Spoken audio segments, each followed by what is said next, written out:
l'interview du VRF Show. Comme prévu, comme annoncé, on est avec Nick Conrad ce soir. Nick Conrad, je vois que tu as quelques problèmes de micro, tout va bien? Ouais, on dirait que c'est cool. Voilà, vous l'entendez tous, il est là.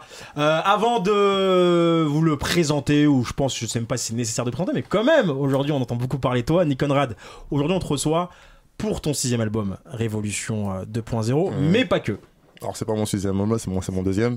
Ouais. D'accord. Parce qu'en fait c'est des EP les autres. Excuse-moi. Voilà. 6e projet on peut dire. 6e projet, je suis désolé. 6e projet, mais c'est mon deuxième album. Ça commence bien. Donc c'est ton 2e album, Révolution 2.0. Ouais. C'est vrai qu'on entendait moins parler de ton album ces derniers temps. Plus de tes polémiques déjà. Première question, mais qui peut-être pour toi a plus de sens que les autres. Comment ça va? Tout va bien. Malgré tout? Ouais, malgré tout ça va. Malgré tout ça va, c'est un peu dommage d'en arriver là, mais ça va. D'accord, c'est vraiment dommage? Bah ouais, je pense que c'est dommage pour tout le monde. Dans le sens où, comme j'ai pas pu le dire avant, mais tout le monde a un peu pris le truc, quoi. Dans le sens où je pense qu'il y a aussi une vraie incompréhension de ce qu'est le rap en France, une question de comment ça a arrivé, de la genèse du truc, de l'essence de ça, quoi. D'accord. Donc même je pense que les médias aussi n'ont pas forcément joué leur rôle là-dedans. Les médias SP, donc les médias rap, tu vois, à savoir, désolé, mais vous aussi un peu, tu vois. Ouais, bien sûr, bien sûr. Dans le sens où ce que j'ai fait, c'est une inversion dans l'histoire du rap français, ça c'est déjà fait. D'accord. Tu vois. Ça c'est déjà fait, mais peut-être... alors différemment, oui, non, mais différemment, oui. Mais encore une fois, les codes sont les mêmes. Les codes sont les mêmes. On le rappelle juste, il y a eu un morceau qui t'a fait sortir vraiment, on peut le dire, de l'anonymat. C'est le morceau Pendez les Blancs, qui t'a valu une condamnation dont t'as fait appel. Ouais. D'accord, donc il y a ça qui est sorti, et là ça dépend du terme. Réitère ou récidive, chacun après voit midi à sa porte. Ouais. Avec un morceau en guise d'annonce d'album qui s'appelle Doux Pays. Ouais. D'accord. Ouais. Là on se dit, est-ce que c'est la provocation, ou on se dit, où tu t'es dit putain j'ai trouvé la brèche en fait pour me faire du buzz? Pas du tout, parce que regarde, moi quand j'écris le morceau PLB, c'est pas un morceau, je l'écris pas pour qu'il soit perçu comme il a été perçu. D'accord. Du fait qu'il ait été perçu comme ça, je me dis les gens ils ont vraiment pas compris, il y a un problème avec la mentalité française, il faut en parler, tu vois. Donc du coup, c'est une façon d'enfoncer le couteau, ouais c'est vrai, mais c'est une façon aussi d'expliquer les règles du jeu du rap, tu vois ce que je veux dire, en expliquant comment ça marche, en expliquant quels sont les codes du rap, comment tu peux t'en servir, etc. C'est pas une façon de chercher le buzz à tout prix, c'est pas mon but, moi. D'accord, et je vais laisser la parole à tous. Et comment t'expliques justement que tu parlais des médias dont nous on a aussi notre rôle à jouer, et moi j'assume totalement le fait en tant que fondateur aussi avec une responsabilité qu'un morceau comme Pendez les Blancs, même si il a un message, compris quoi que ce soit, moi j'aurais pris la décision vraiment de pas le diffuser parce que je le trouve très violent. Et aujourd'hui aussi peut-être qu'on va nous dire ouais mais vous l'invitez parce que y a la polémique et pas que sa musique. On l'assume aussi, effectivement on l'assume aussi, il faut aussi savoir assumer aussi ce qu'on fait. Mais comment tu perçois le fait qu'en fait il y a aucun rappeur qui j'ai l'impression qui te soutient? Ah ça qu'il faut. Si c'est les codes du rap, si c'est les fameux codes du rap. Ouais, en même temps, je te dis, je peux citer même des blazes ou des groupes, tu vois. Si c'est des codes qui ont fait que des gens sont encore là aujourd'hui, tu vois. Alors, en passant par des codes comme ça. Donc après, je pense que c'est fort. C'est un message qui est pas forcément perçu par tout le monde de la même manière, et c'est un truc qui fait peur, je pense surtout, tu vois. Mais je pense que derrière la peur, il y a souvent quelque chose de plus grand. Tu vois, c'est un texte, comme je l'ai expliqué, qui a pour vocation à faire comprendre un certain nombre de choses, tu vois. Étant donné que c'est un sujet sensible et que tout le monde s'en est emparé, notamment les chaînes nationales, plus que les médias SP, qui m'ont fait une très mauvaise publicité, parce que c'est vraiment ce qu'on peut dire, tu vois. Les gens n'ont pas forcément envie de toucher en disant ouais, c'est mortel, en vrai. Tu vois, si tu dis c'est mortel, voilà quoi. Tu vois ce que je veux dire, voilà. Toi aussi, tu vas être mal perçu. Tu vois, donc les gens n'ont pas envie. C'est exactement ce qui se passe. Ouais. Voilà, donc du coup, c'est un peu ça. Tu vois, c'est un jeu d'échecs. Mais gros, je te dis la vérité, dans la street, les gens ils kiffent PLB. Dans la street, les gens ils kiffent Doux Pays, frère. Excusez-moi, parce que je veux dire. Donc on peut pas. Les gens, je sais ce qu'ils pensent. Tu vois ce que je veux dire. Un morceau comme ça, pour l'écrire, frère, il est pas venu comme ça. Il a même du temps à germer dans mon esprit. C'est une belle idée, je trouve. Tu vois. D'accord. Quand on décide de voir les choses de manière améliorative, tu vois, quand on décide de comprendre le pourquoi du comment, tu vois qu'il y a des faits historiques, même Pendez les Blancs, frère, je vais juste te dire ça. Y a pas ça te rappelle pas un morceau, même culte dans le rap français? Dans Pendez les Blancs, il y a quoi dans Pendez les Blancs? Pendez les. Voilà. X-Men, il n'y a pas une phase des X-Men même dans ça, dans le morceau Pendez les Blancs? Non mais... Tu vois, il y a plein de trucs, il y a des références historiques, il y a des références inversées, il y a même des références rapologiques, tu vois. Ouais, bien sûr. Ouais, ok, tu vois. Donc, ouais, y a pas de souci, moi ça me gêne pas. Mais d'ailleurs, ton morceau, techniquement, quand il est sorti, au final, il a mis combien de temps à vraiment émerger? Il a émergé grâce ou à cause de la publication partie de l'extrême droite, on va dire, qui a vraiment. Parce que quand tu le publies. Je crois qu'il y a Dieudonné voilà, aussi. Dieudonné aussi. Ouais. Alors, effectivement, quand tu sors un morceau, on va dire en France, quand tu sors un morceau qui s'est validé par Dieudonné, ça envoie un message aussi particulier pour certains, pour le public. C'est peut-être ça aussi. Naturellement, je vais donner la parole à Juliette. Pourquoi? Parce qu'elle est auditrice, c'est que. Elle est ni dans les médias SP, elle est ni dans les. Donc c'est un avis d'auditeur et de public. Neutre. Donc voilà. Comment t'as perçu l'arrivée, la polémique Conrad, toi? Comment j'ai perçu PLB? Avant de répondre, je voudrais savoir, tu viens de dire que t'as sorti Doux Pays pour répondre à la réaction de la France face à PLB. Qu'est-ce que tu voulais faire comprendre avec PLB? La réaction de la... Enfin, quand je dis la France, la mentalité française. C'est-à-dire que... la mentalité française, ouais. C'est-à-dire que... frère, on peut décider de voir les choses autrement. Qu'au lieu de te mettre dans la sauce... frère, on est en France, on n'est pas dans un pays... tu vois, on n'est pas sur une île où on n'a pas de bibliothèque, on a des académiciens, on a des législateurs, on a des sénateurs, on a des gens qui ne connaissent pas l'histoire de France. Ils connaissent pas l'histoire de France, ils reconnaissent pas les inversions. T'as entendu des députés, frère. C'est pas envie de parler politique, tu vois. Mais j'ai des gens même pour qui j'ai voté, tu vois ce que je veux dire. Je le vote plus, c'est bon. Pendant 15 minutes, gros, faire des grosses allocutions sur l'histoire de France qui date du Moyen-Âge. T'as pas compris ça? Mais justement, aujourd'hui, t'es là, Juliette, justement, par rapport à ton morceau, vraiment musicalement. Je te pose la question parce que, en tant qu'auditrice, je voudrais que tu répondes du coup aux auditeurs. Qu'est-ce que t'as voulu faire passer comme message? Apparemment, un message de paix, d'après ce que t'as dit dans les médias. Qu'est-ce que t'as voulu faire passer comme message dans PLB? Tu dis qu'il a été mal perçu. C'était quoi le message de base? Le sentiment qui a été perçu par tout le monde, tu vois, qui a été un peu choqué, genre en mode les bébés blancs, les machins trucs, ça a été un choc pour toi. Le choc que t'as reçu là, le choc que t'es en train de vivre là, il y a des gens qui le vivent et qui disent rien. Empathie. Il y a des gens qui vivent ce truc là, qui vivent cette douleur intérieure, mais ils t'en parlent pas, frère. Tu vois le choc que t'as eu là, l'émotion que t'as eu, il y a d'autres qui sont en face de toi, qui disent rien et qui assument tous les jours, frère. Tu vois, genre, c'est bon, stop maintenant, tu vois.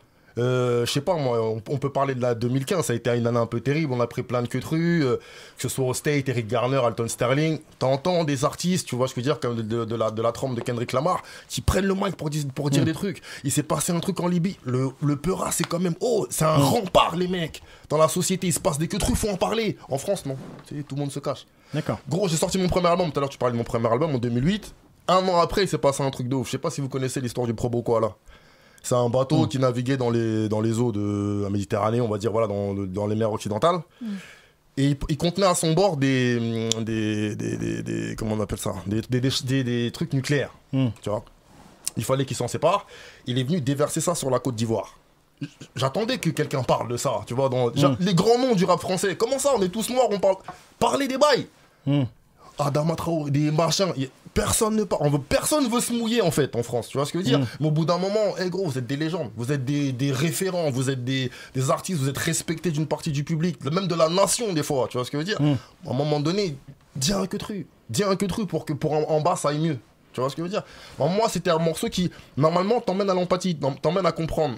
Si tu le sais pas déjà, ça t'emmène un peu à comprendre l'histoire du Renoir. Ce qui se joue dans le Renoir, dans le sens où c'est une histoire dans laquelle je suis tributaire. Je la porte malgré moi. Moi, j'ai jamais été esclave. Je suis pas né avec un boulot au pied. Mais malgré tout, la plupart des gens qui me regardent voient cette histoire-là en moi. Gros, c'est bon, stop. On est en 2020, ma gueule. C'est bon, stop. On est en 2020, moi, je me considère plus comme ça. Moi, je te renvoie maintenant ton miroir. Bang! Ok. Parce que je veux dire, ça t'emmène normalement à l'empathie. Ok, il se passe des queutrues, venez, on arrange la situation. On est tous dans un pays où il y a des Babtous, il y a des Rebeux, il y a des Renois. Il faut que la France, à un moment donné, elle accepte tous ces visages. Il faut que la France, à un moment donné, elle compose avec l'ensemble des citoyens qui forment le pays. De manière à ce qu'on a... Marianne, elle est plus blanche. Sur un timbre de poste, Marianne, c'est fini ça. Marianne, maintenant, elle est tismée, il y a des Tamouls, il y a des Rebeux, il y a des Renois. Ça a changé, frère, on est en 2020, je vous ai dit. Ça, c'est des morceaux, normalement, qui devraient pas faire peur. Et donc, du coup, tu te dis qu'avec le morceau PLB, tu vas amener ça en choquant les gens. Tu te rends compte que quand on écoute ton morceau, on est hyper choqué et du coup, c'est humain en fait. On reste choqué par le truc de pender les bébés et tout. C'est un peu trop violent, non, comme truc. Ouais, parce que je peux comprendre ta démarche, mais c'est juste que j'ai trouvé ça un peu violent, et le problème c'est que du coup là ça se retourne malheureusement un peu contre toi, et je pense que genre t'y allais juste trop fort, alors que ton discours peut être bien entendu, voilà, c'est ça, et être entendu, mais c'est juste peut-être un peu trop violent, et malheureusement ça s'est retourné contre toi. Mais gros, et il y a un truc, et c'est con parce que mis à part ça, ton album il est bon. Merci. Et il y a des trucs, et j'aimerais bien qu'on parle de ta musique, on va en parler. Parce que t'as jamais pu, en fait, sur tous les plateaux, tu t'es juste fait défoncer, et on n'a pas pu parler de musique, et c'est dommage. Mais donc du coup voilà, je pense que malheureusement ça a été trop violent comme truc, gros, et t'as dû te brûler un peu les ailes. Si ça a été trop violent, gros, c'est parce que ce que je porte à l'intérieur de moi c'est violent. Mais tu penses on n'aurait pas pu aller étape ouais, mais justement, tu vois, c'est comme quand, je sais pas, j'ai souvent pris cet exemple-là. Disons que tu t'aimais les carbonara, tu fais griller ton truc, voilà, moi je kiffe aussi, lardon, machin truc, crème fraîche, voilà, ça gratte un petit peu, mais t'as un truc à faire, tu pars en Italie, je sais pas, ok, tu pars pendant 2 semaines et tu laisses ça dans la casserole. Quand tu reviens, t'as un truc, elle a accroché, là, il tourne bien, machin truc, ça, il faut nettoyer au bout d'un moment, et quand tu nettoies au début, ça décape, ça fait mal. Tu vois, donc il y a ce travail-là aussi à faire. Tu vois, il y a ce travail de pressing, de force à faire au début pour que oui, les choses après puissent être plus souples, plus entendables. Mais il faut passer par des vérités qui sont trash, je pense, au début. Enfin, pas pour tout le monde, enfin, c'est pas l'avis de tout le monde, hein. C'est un avis que je peux respecter aussi, tu vois. Mais en tout cas, c'est aussi comme ça à l'intérieur de moi que ça se joue. Quand j'écris ce morceau-là, c'est parce qu'il m'arrive un truc au taf. Gros, je peux pas considérer que le mec qui m'emploie me prenne pour un esclave. PLB, je l'ai écrit en 15 minutes, frère. Time, montre en main. Wesh, on en est encore là, frérot. Tu me demandes un truc comme ça. Attends, vas-y. J'ai entendu un son, c'était réglé. D'accord. Ça vient aussi d'une histoire personnelle. Ça vient d'une histoire vraie. Bien, à bout d'un moment, il faut que ça s'arrête, gros. Enfin, je veux dire, je veux pas avoir des enfants qui vont continuer à traîner ce truc-là. C'est bon, tu vois, c'est bon. Mais je sais pas si avec un morceau comme ça, t'amènes à la tolérance. C'est ça le truc, moi, qui me dérange. Parce qu'au final, je comprends ce que tu dis, mais. Je comprends ce que tu veux dire. Après, donc, du coup, là, on est sur une œuvre. Après, chacun. Bien sûr, est libre de. Bien sûr, ouais. Chacun. Mais après, bon, voilà. Donc, en synthèse, effectivement, toi, Juliette, tu as du mal, entre guillemets, à percevoir le message. Comme ça, ouais. Valentin, l'album est bon, mais tu trouves qu'on y va un peu trop fort. C'est trop bien, et c'est con parce que je pense que tu aurais eu d'autres moyens de te faire découvrir, tu vois, en passant des messages, parce que des artistes qui ont passé des messages, tu l'as dit, ça fait 30 ans maintenant qu'il y a des rappeurs qui arrivent à passer des messages, et je pense juste que c'est dommage. Ok. Mais Tom. Ok. Là, tout simplement, là, j'entends, donc tu défends bec et ongle PLB, l'idée qu'il y a derrière cette musique-là. J'ai vu un peu avant, je crois que c'était même avant de savoir qu'on allait te recevoir, j'avais vu ton interview dans Le Parisien, où tu revenais sur 2-3 trucs, et t'avais quand même, alors je sais pas si t'as changé d'avis depuis, mais tu concédais quand même sur ce morceau-là qu'il y avait un truc que t'aurais pu mieux faire, c'était préciser la distanciation qu'il fallait faire. Bien sûr, ça, parce que si t'étais un rappeur qui était entre guillemets connu, etc. installé dans le métier, je sais pas, mais là en gros on te découvre, même nous presse spé et tout ça, je pense que pas grand monde te connaissait, on te découvre avec un morceau comme ça, c'est ni dit avant ni dit après, c'est ça. Qu'il y a une interprétation. Et est-ce que toi à un moment tu te dis peut-être j'aurais pas dû faire en gardant l'esprit, tu te dis je sais pas, il y aurait peut-être eu un truc à faire pour que le message soit pas pris aussi frontalement. Parce que moi je me range pas du côté des gens, tu vois, on n'est pas une équipe contre toi, et tu vois, on a tous des raisons, on a tous des raisons différentes de pas être d'accord avec ce que avec cette musique là. Moi je le suis pour des raisons où quand je prends le morceau comme ça, je le trouve juste hard, violent. Moi je suis pas choqué dans le sens où franchement je sais pas, il y a pas grand chose qui me choque musicalement. Mais je sais pas, je suis pas DA, mais je peux pas te conseiller ce que tu aurais dû faire. Mais est-ce que toi, t'as quand même, en regardant ce morceau, tu te dis, il y a peut-être ça, j'aurais dû le faire autrement, ou j'aurais dû le présenter autrement, ou je sais pas, est-ce que tu le vois? Non, moi, le seul regret, très franchement, c'est pas parce que tu sais, tu parles de défendre mon projet bec et ongle. Ouais, c'est vrai que je le fais. En même temps, c'est un truc que j'aime beaucoup. Mais c'est vrai que ça, je l'ai concédé directement. C'est la seule erreur que j'ai faite pour moi, ça a été ça. C'était la mention, ceci est une fiction qui manquait en fait. Mais pour moi, le morceau, il était tellement référencé en vrai que. Ouais, c'est vrai, il y a cette notion-là de, tu vois, t'es pas un artiste installé, comme t'as dit, donc il fait que. Mais moi, je pense aussi m'adresser à un public averti, tu vois. On m'a reproché le fait d'avoir utilisé des références américaines, etc. Tu vois. Voilà. Alors qu'on est en France, etc. Mais je veux dire, de tout temps, ça s'est fait. Tu vois. Mon crew bouleverse, c'est violent. Comme un film de John Woo. Plus de phrases que de balles qui fusent dans un film de John Wayne. Je frappe à coups de tchar comme un nunchaku. Il me reste du lyrical kung fu. Gros, c'est de l'anglais. X-Men, Time Bomb, Lunatic, pas Lunatic. Lunatic, avec un C à la fin. Tout est quinri en France. Pourquoi on se ment en fait? On utilise des références américaines tout le temps. Y a... Fast food, tu fais des trucs à la quinri. C'est juste que voilà, on n'accepte pas certaines choses, c'est tout. Manu. Ouais, bah justement, tu parles de références. X-Men, ça m'intéresse. Du coup, j'avais la question sur tes influences plutôt francophones. Ouais. Et l'autre question, c'est que moi, j'ai capté en termes d'écriture, t'as la suppression de l'article défini, comme souvent chez Booba et Damso.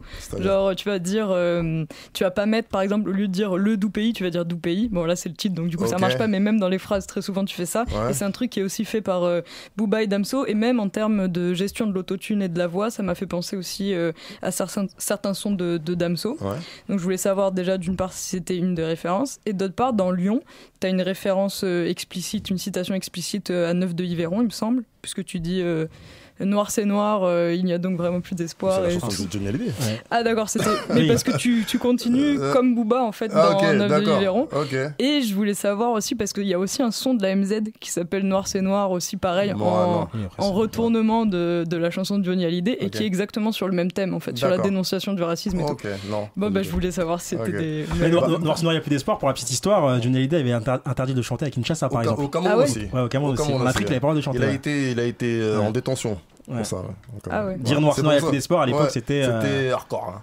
Ouais, mais justement en parlant de noir, il y a un morceau où donc on parlait du morceau PLB, donc Pendez les Blancs, avec tout ce qu'il y a eu autour, mais il y a aussi un morceau très fort qui peut être pris aussi au premier degré au départ, c'est Bounty pour la communauté des Noirs. Et c'est vrai que, alors je vais pas trop dévoiler le morceau, mais c'est vrai que quand on n'écoute pas jusqu'au bout et qu'on comprend pas la référence à Fanon et tout ça, on se dit oula, où est-ce qu'il nous emmène?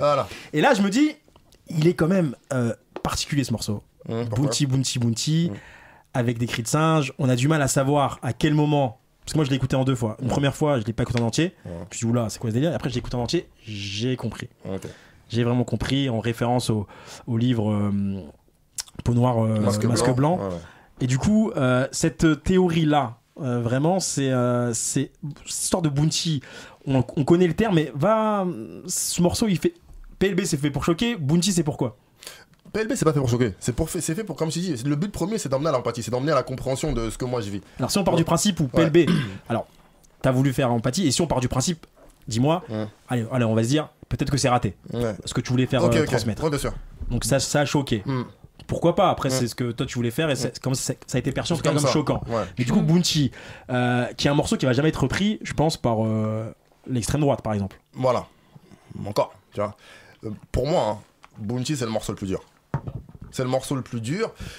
Mais en fait, regarde, quand je sors d'Oupéi, enfin quand je sors PLB au début, enfin tu vois, il y a plein de réactions de Renoir qui se disent Renoir, machin truc, et là, tu sais, on connaît tous notre histoire, tu vois, et les gens ils assument un peu moins, tu vois. Donc c'est aussi ça qui m'a emmené à écrire Bounty. Bounty, c'est quoi? C'est en fait assumer le fait que tu sois Renoir.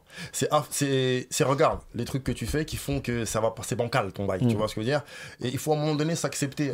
Le Bounty, c'est celui qui souffre d'un complexe d'infériorité tout simplement. C'est celui qui souffre d'un complexe d'infériorité et qui du coup se rentre dans un état névrotique duquel il peut pas sortir vainqueur, tu vois. C'est ce truc là dont le Renoir doit apprendre à sortir tu vois, petit à petit aussi. Et dans le morceau t'expliques que c'est à cause de la société dans laquelle on vit, ce qui est la théorie de... Bien sûr aussi, et mais voilà, ça, il faut en avoir conscience pour pouvoir en sortir, tu vois. C'est ça, c'est un sujet comme ça. Donc pour toi c'est le morceau le plus fort Pour moi c'est le morceau qui est le plus enfin pour moi à côté d'Oupéi c'est rigolo quoi. Bah je pense que ce qui fait vraiment qui fait passer un cran au-dessus dans la violence, je pense que c'est les cris de singe derrière en fait, qui rendent ça, parce que le texte il s'interprète toujours de façon différente, mais les cris de singe, si quelqu'un se sent concerné, c'est un truc qui est vraiment dur, tu vois, j'imagine. À la première écoute, c'est vraiment dur. Il y a, après mon jugement. Va au bout de ta pensée. Après mon jugement. En fait, à qui peut-être peut-être tu vas répondre différemment. À qui, moi, si je te pose de manière hyper naïve, à qui il s'applique les cris de singe? Est-ce que c'est à un mec comme Omar Sy dont tu te moques dedans? En fait, c'est pas la question des noms, tu vois, mais en fait, c'est en ça que je trouve le morceau dur. C'est qu'il y a des blazes, tu vois, il y a des blazes que je sors pour te montrer un peu de quoi il en retourne. Tu vois, il y a même, je tire même sur un gars que je kiffe, 2 gars que je kiffe, Jay-Z et Kendrick, tu vois, pour avoir dit, qu'est-ce qu'il a dit, Kendrick? Don't call me a black no more. Don't call me a black person no more, tu vois. Après que tu m'as fait écouter How to Flip a Butterfly, tu peux pas me dire ça, frérot, tu vois. Don't call me a black person no more, ne m'appelle plus Renoir. Frère, l'album que t'as fait là, c'est comment? On voit des Renois à la Maison Blanche qui ont tabassé le président. Là encore, c'est une image violente, hein, c'est une image forte, hein, c'est l'image de cet album-là, tu vois. Mais ça veut dire un truc, derrière il y a un message, tu vois. C'est pas de la violence pour de la violence, c'est de la violence. C'est comme Scarface. Tu vois, Scarface, Tony Montana, tout le monde est en train de se masturber sur ce film. Oh, Tony Montana, etc. La vie, la vraie, etc. Mais qu'est-ce qu'il y a pour moi dans ce film? Tu vois, qu'est-ce qu'on le réel nous emmène à comprendre normalement dans ce film? Tu vois, au début, il avait rien. Tu vois, c'est un gars qui avait rien, tu le vois, etc. De fil en aiguille, il finit par gravir les échelons à devenir un ponte. Tu vois, mais au fur et à mesure qu'il évolue, il perd un peu de son âme, frère. Tu vois, il y a cette subtilité-là qu'il faut comprendre dans Scarface. Tu vois, c'est pas de la violence pour la violence. Il y a beaucoup de violence, mais il y a aussi une trame, il y a une lecture de fond qu'il faut avoir, tu vois. C'est ça. Je pense que l'art aussi, quand il se veut violent, il veut te montrer quelque chose de bien plus puissant aussi derrière. Toi, tu te considères comme artiste aujourd'hui plutôt que rappeur? Est-ce que tu proposes? Je me compte plus que rappeur. France Culture, ça. Non, mais c'est une vraie question dans le sens où l'album commence par que c'est une œuvre fictive en fait, tout simplement. Ouais, ce que tu dis, donc ça veut dire en gros. Et à un moment donné, tu dis que ceux qui disent que t'es trop vrai, c'est entre guillemets, je schématise, hein, c'est des baltringues, en gros. Ouais. C'est en gros, moi c'est une œuvre. Si tu me dis t'es un peu trop vrai, t'es une baltringue, je schématise exprès, hein, j'ai compris. Du coup on a du mal à savoir aussi là on reçoit qui, là on reçoit c'est vrai que je pense que je rejoins ce que dit Valentin parce que on t'écoute et effectivement si on n'avait pas les morceaux en préambule avec le côté un peu avec le filtre, on aurait dit c'est super intéressant ce qu'il nous dit comme message entre guillemets, la dénonciation des Noirs qui s'assument pas, le fait que la France doit faire face à toute la côté multiculturel. Mais c'est vrai que c'est parfois moi Bounty j'ai compris hein, le morceau, mais c'est vrai qu'il est dur. Il est dur pourquoi? Mais dans toute sa globalité, c'est pour ça que je te dis, c'est quoi que t'as voulu rendre une œuvre d'art? Franchement en gros. C'est pas parce que c'est mon bébé, hein, parce que c'est mon bébé quand même, tu vois. Je l'ai fait quand même assez vite après la polémique, du coup, tu vois, parce que pour moi, en fait, PLB, ça a soulevé un nombre incalculable de thèmes. Tu vois, ça a soulevé le thème de Bounty, ça a soulevé le thème de Doupéi, la mentalité française avec laquelle on a un peu du mal à, tu vois, qu'on a un peu du mal à assumer, et il y a des trucs qu'on sait en France mais qu'on veut pas dire, des sujets tabous, enfin, il y a plein de morceaux comme ça dans cet album, tu vois, donc, qui ont été amenés par PLB. Et ouais, franchement, gros, quand je le termine, ce projet-là, ouais, gros, c'est de l'art. Pour moi, c'est une belle pièce d'art. Donc c'est une œuvre artistique. Ouais. Comme tout album de rap. Non, en fait, au sens étymologique du terme. Vraiment, qu'est-ce que tu veux délivrer? C'est pas le mec qui dit j'ai fait un album lourd là, il y a des featuring. Tu vois, c'est dans la démarche. Tu veux proposer comme un tableau que tu veux choqué en fait. Mais au final c'est des thèmes qui ont été abordés, enfin tu vois, moi je pense à Desporucci, je pense à Lino même, enfin il y en a Monsieur R qui est carrément lui il a été révolutionnaire. Lui il a été je crois en procès exactement pour les mêmes motifs, qu'on a eu en tout cas pour Doupéi. Lui, la phrase c'était « La France est une garce, n'oublie pas de la baiser jusqu'à l'épuiser ». Et c'était un moment où un député UMP, parce qu'il y a toujours un agenda politique derrière en vrai, voulait proposer une loi pour instaurer un délit d'atteinte à la dignité de la France et de l'État. Donc il y a aussi cette manière dont... RPR à l'époque. Non, c'était UMP là. C'était l'UMP c'était Monsieur déjà R. UMP, ouais. Ok, comme quoi, 95 Non, Monsieur R, c'est plus tard, c'est dans les années 2000. Ok. C'est ministère réaction. Moi, j'étais en mode sachant dire non et tout ça, mais. Mais comme quoi, c'est pour ça que j'insiste sur le côté tout album de rap est de fait une œuvre d'art, parce que ces gens-là, typiquement des députés de droite ou même d'ailleurs ailleurs, même maintenant, ont tendance à refuser le statut d'œuvre d'art aux albums. On va parler après imagerie un peu de Nick Conrad et après on va continuer sur la musique principalement, s'il vous plaît. On va s'écouter un morceau le morceau on va dire qui fait polémique. Je vais totalement transparent avec toi, on s'est vraiment posé la question de savoir si on pouvait le passer ou pas. On va le passer, on en discute rapidement après. On s'écoute tout de suite Doupéi. Si chronologiquement j'ai bien suivi, tu le sors quelques jours après ta condamnation, c'est ça? De quoi, Doupéi? Ouais. Non, justement, j'ai attendu. Parce que c'est ça en fait. Rappelle-moi juste la chronologie. C'est ça dont il est question. Parce qu'en fait, étant donné que je suis condamné, t'as assisté au procès, tu me disais tout à l'heure. Gros, les arguments qu'on a, t'as assisté au procès en intégralité. Et gros, je me dis que c'est bon, ça peut le faire, tu vois. Ça peut le faire. Comme tu disais, un peu en antenne, on comprend qu'il y a une incompréhension, qu'une ignorance, etc. Je me dis, bon, voilà. Non mais surtout t'es contre la griffe, je veux dire, il n'y a pas plus débile que cet organe, mais malheureusement il faut du mal. Voilà, donc du coup moi je me dis bon ça va, tu vois, j'ai préparé ce morceau, peut-être je vais le sortir, tu vois, je vais le sortir après le bail et tout nanana. C'est sans compter gros que je vais être condamné, tu vois. Et là du coup avec la condamnation c'est encore l'histoire de l'image, de choc. Et là, je me dis, c'est peut-être pas le moment de le sortir, là, tu vois. Et je réfléchis. Et je me dis, j'ai annulé, hein. Je l'avais même posté sur Twitter, tu vois. Je voulais pas le sortir. Je dis, si je le sors, là, c'est vraiment l'incompréhension dans l'incompréhension, tu vois. Et je réfléchis, tu vois. Et je réfléchis, je prends des conseils, hein, qu'on me donne. Voilà, qu'on me donne. Et après, je reste en face avec moi-même. Parce que maintenant, j'ai compris. Tu vois, j'ai compris qu'il y a des procès, qu'il y a de la justice, qu'il y a des peines de prison qui peuvent tomber. J'ai besoin d'un temps pour moi de réflexion. Après ce temps de réflexion, à m'être interrogé moi-même, tu vois, d'avoir vu ma mif, tout ça. Et je me dis, on sait jamais. Si je le sors, il peut se passer une dinguerie. J'assume. Moi, je suis en face de mon morceau, j'assume. C'est comme PLB, tu vois. J'ai dit, je regrette pas ce morceau, je sais ce qu'il veut dire dans le fond. Voilà, PLB, Doupéi, c'est la même chose. Tu vois, je me dis, bon, ok, je suis en face de moi-même là, je peux pas sortir un autre morceau à la place de ça. Ça va être ça. D'accord. Même question pour toi, Juliette, comment tu l'as perçu en tant qu'auditrice, ce morceau Doupéi, comme ça, après ce qui s'est passé? Doupéi, après, moi, Doupéi, je l'ai trouvé. Musicalement, j'aime bien le morceau. Okay. Je l'ai trouvé moins choquant que PLB. Après, ça reste toujours de la provocation. Maintenant, comme tu l'avais dit dans une interview, tu avais regretté de ne pas avoir précisé que c'était une fiction. Donc là, c'est quelque chose que tu as corrigé ton erreur. Tu l'as dit dans Doupéi. Maintenant, de manière générale, voilà, je t'ai dit, ce morceau, il me choque pas particulièrement. J'ai baisé la France, bon, pourquoi pas. Le seul truc qui est... Non, mais en vrai, c'est ce que j'ai dit. Non, c'est ce que j'ai dit à l'équipe avant l'émission, c'est que je voulais pas avoir un avis tranché sur toi dans le sens où je voulais entendre ce que tu avais à dire, je l'ai entendu, tu vois. Et je comprends que tu veux la tolérance, tu veux que voilà, on accepte le multiculturalisme, etc. Mais en fait, ce qui est dommage, c'est que tu as décidé de diviser pour mieux régner. Et je sais pas si au final c'est la solution, parce que là tu t'alimentes un espèce de racisme anti-blanc qui n'existe même pas, qui est une notion qui a été inventée par l'extrême droite. Et en fait, tu donnes du grain à moudre à des gens qui... Je suis pas en train de lire... Non, mais je sais, et je trouve ça dommage que tu donnes du grain à moudre. Moi, par exemple, quand je te vois dans CNews, la meuf, comment elle te hurle dessus, limite, j'ai envie de venir et de te défendre. Alors que de base, ton morceau, je le trouve choquant. Mais voilà, parce que... tu leur donnes du grain à moudre, en fait. Et c'est dommage. Parce que tu viens et tu pendais les blancs. Mais t'as tous les blancs qui... la France. Tu vois? Et c'est ça qui est dommage. C'est qu'en fait, t'aurais pu mettre un putain de message et t'as tellement choqué l'opinion publique. T'es allé trop loin, en fait. Que... On revient sur Doupéi quand même, parce que PLB, je pense qu'on a fait le message. Non, Doupéi, mais parce que c'est la suite, tu vois ce que je veux dire. Moi, ce que je me demande, c'est idéalement, quand tu sors PLB et Doupéi, Doupéi, c'est un autre contexte que PLB. Idéalement, t'aurais aimé que ça se passe comment?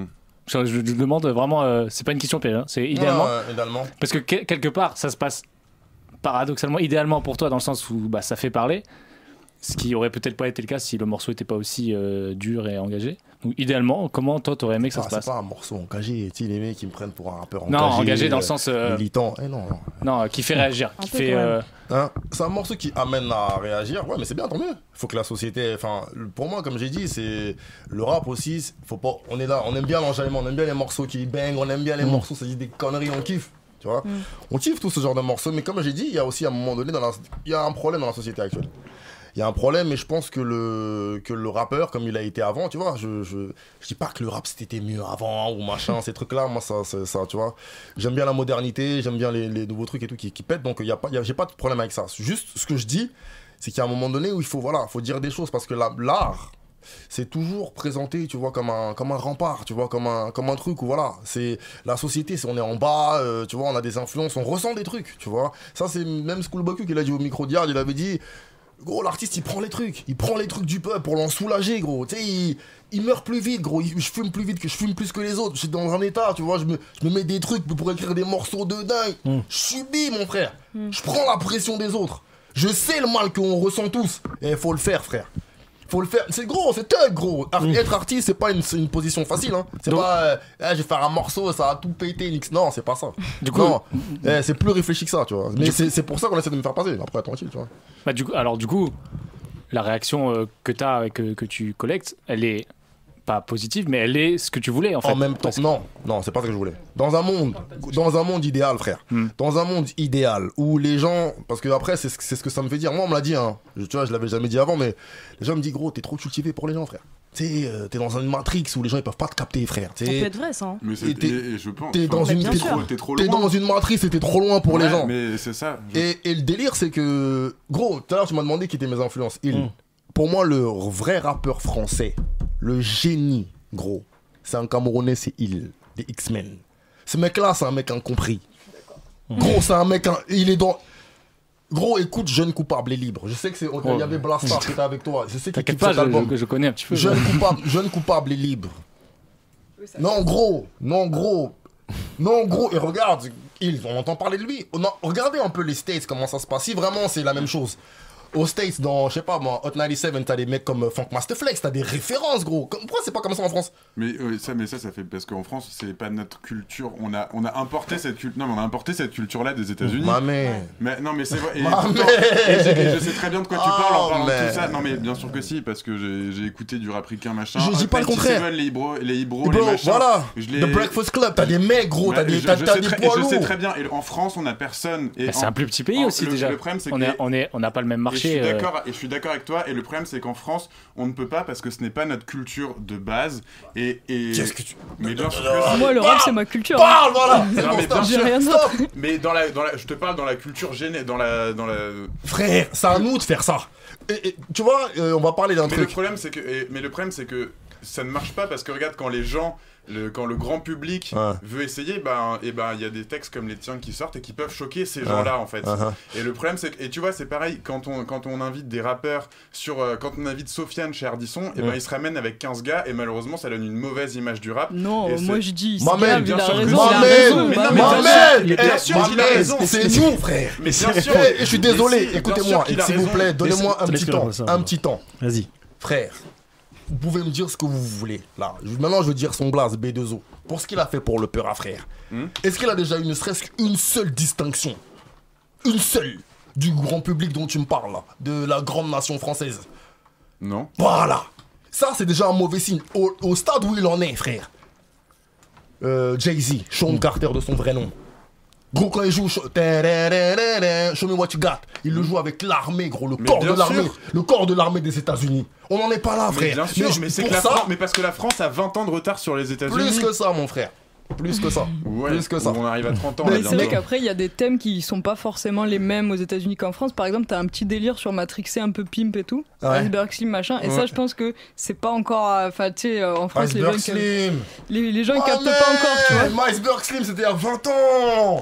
Ça a influencé tous les rappeurs. Time Bomb, ça a influencé tout Time Bomb. Ouais, c'est vrai. Gros, Iceberg Slim, c'est vieux comme le monde. On dirait que j'invente un truc. Mais non, t'es trop loin. Non, je suis pas trop loin. Je suis pas trop loin. Non, mais c'est moins présent, tu vois. Non, c'est nous. En fait, c'est nous qui ne... Tu vois, comme je disais par rapport aux médias, vous avez laissé des gens en face, des chaînes nationales, vous dire, voilà, ça c'est de la merde. Il faut les présenter comme des remparts. La culture, c'est ça. Il y a un morceau de Lunatic, frère, maintenant je le dis, c'est bon. Lunatic, une inversion, gros. Pourquoi je suis violent dans mes rimes, friand de crime dans mes textes. Les vrais savent, la vie que j'ai. Ils veulent nos têtes, nous voir en bas, niquer nos sectes. La vie nous rejette, fils, mais t'inquiète pas, la roue tourne. Quand la roue tourne, qu'est-ce qui se passe, frère? Celui qui est en haut, il passe pas en bas, celui qui est en bas, il passe pas en haut. Là, t'as déjà entendu ça. T'as déjà entendu ça. T'as déjà entendu ça, frérot. Ouais, Nicolas, il est super chaud là. Non, laissez-moi. T'as déjà entendu ça. Le crime paix, c'est pas nouveau. Le crime paix, c'est pas nouveau. Le crime paix. Quand Booba il sort de prison, c'est quoi son premier morceau? Dites-moi si vous êtes vraiment des connaisseurs de rap. La lettre. Son premier morceau, il sort de prison. Quand il sort de prison, c'est pas encore le Booba que vous connaissez. Hein. Moi, je le suis, c'est mon gars. J'attends qu'il sort de prison. Le premier morceau qui sort, c'est quoi? On se maintient. On se maintient. Qu'est-ce qu'il dit dans On se maintient? Je pourrais pas trop faire les paroles. Voilà. Mais après, c'est l'eau. En fait, c'est un peu comme. Vas-y, dis-moi.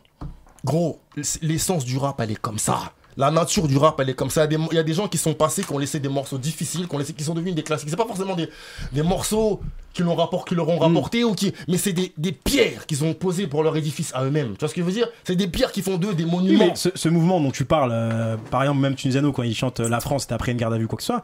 Mais moi, je maintiens, c'est que la vraie question que je me pose, parce que là, tu parles. Toi, t'es dans une position où tu défends, entre guillemets, le rap. Mais en fait, dans le rap, on se rend compte, médias, rappeurs, tout le monde se bouche le nez, se bouche les oreilles en écoutant, en entendant Nick Conrad. Personne ne veut. Mais j'ai compris ça. Tu vois ce que je veux dire? Je suis pas complètement. Non, mais je sais. J'ai bien compris. Mais, non, mais faut le dire. Non, mais oui. Et c'est là où, en fait, je me dis, mais tu défends. Un rap que t'as écouté, que t'as influencé, mais bien sûr. Presque lui ne te défend pas. En fait. Ouais, tu veux dire. Oui, mais à la limite ça c'est pas grave. Moi je sais, gros. Bah, tu sais, les gens disent ouais, mais il y a des gens, cousin, de l'autre côté, hein, qui font la sourde oreille, mais qui savent que hey, le morceau là il est thug en vrai. Et on peut pas le partager, tu penses? On peut pas le partager parce que ça mettrait à dos mon public, c'est ce qu'ils se disent, tu penses? Bien sûr, gros, c'est une évidence. Mais alors, tu parlais de Booba. Par rapport au mépris qu'a la France pour lui en règle générale. Ouais. Est-ce que toi, il nous reste 4 minutes. Est-ce que toi tu serais prêt à dire du coup on va pas y arriver. Est-ce que toi tu serais prêt à dire que t'aimerais que Booba défende un rappeur qui est comme toi? Je suis pas en train de dire ça non plus. Pas dans le message, mais dans ce que toi qui défends le rap dans... Non, après je comprends la position de chacun. Parce que c'est le numéro 1 et parce que... Là n'est pas la question. J'ai pris l'exemple de Booba parce qu'il a fait des morceaux comme ci, comme ça, et qu'il est pas respecté à sa juste valeur. Pour moi, en France, tu vois, on est 70 millions de personnes en France.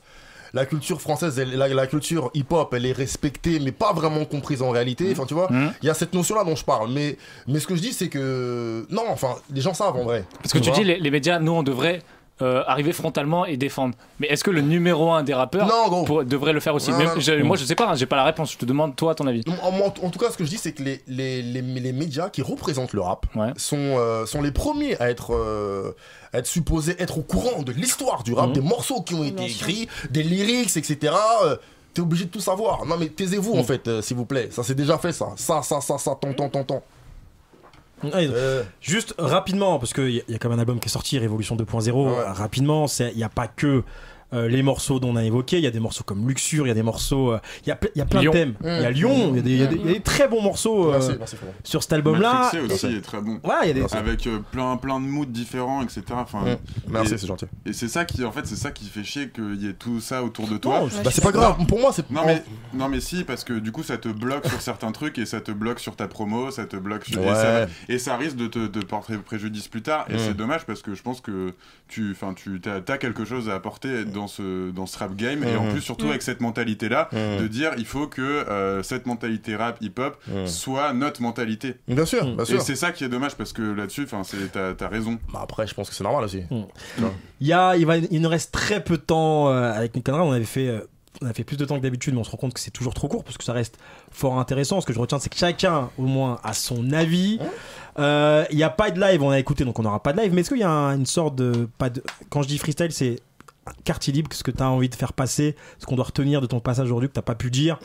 Et Nick Conrad, c'est ton premier, quasiment dans les premiers médias rap qui vraiment te donne autant la parole. Ouais, on peut dire ça. Et déjà, j'en suis honoré, c'est sympa. Ça sent dans ton attitude en tout cas que tu te sens chez toi ici, ça fait plaisir. Ouais, mais c'est cool. Tu vois, j'ai des personnes en face de moi qui sont tu as mis 4 patates et tranquille, on est là. mais voilà, je suis tactile, ça reste comme ça. Pas de soucis. Mais voilà. Mais non, c'est cool de m'avoir reçu. C'est cool de parler de ça parce que pour moi c'est important, c'est aussi l'essence de cette musique là. Cette musique là elle a quand même une âme, tu vois, à la base, faut quand même pas l'oublier. Et puis après on peut faire des morceaux comme j'ai dit différents, dansants, machin truc, mais voilà, c'est quand même une culture à la base. Top. Bien sûr. En tout cas, moi comme je dis, il y aura pas de message, on a reçu beaucoup de messages pas tant que ça par rapport à ce que tu as dû vivre, mais un peu haineux à ta venue. Nous pas que non, mais aussi haineux, mais bon, aussi des gens qui ont dit pardon, enfin Nick Conrad va pouvoir s'exprimer et je pense que ça a été le cas. T'as pu t'exprimer comme tu voulais. Nous, juste pour rappel, nous on veut donner la parole à tout le monde. C'est en lien avec le rap. Tu as pu donner ta parole. On assume tout. On invite Nick Conrad, on assume totalement. Cool. On va pas s'en excuser. Voilà. Et je suis content que certaines personnes qui ont pu être choquées parce que tu as dit, certaines personnes qui ont pu aimer aussi ta musique puissent s'exprimer aussi en face de toi. Bien sûr. Et peuvent en discuter. C'est ça la démocratie.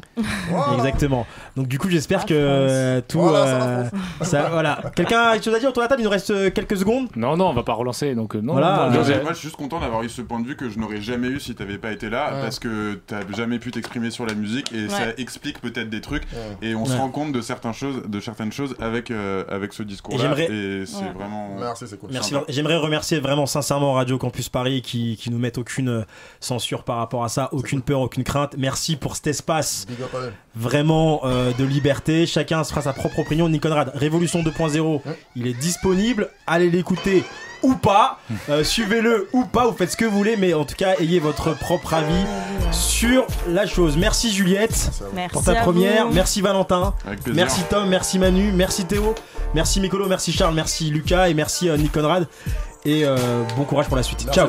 Merci, ciao.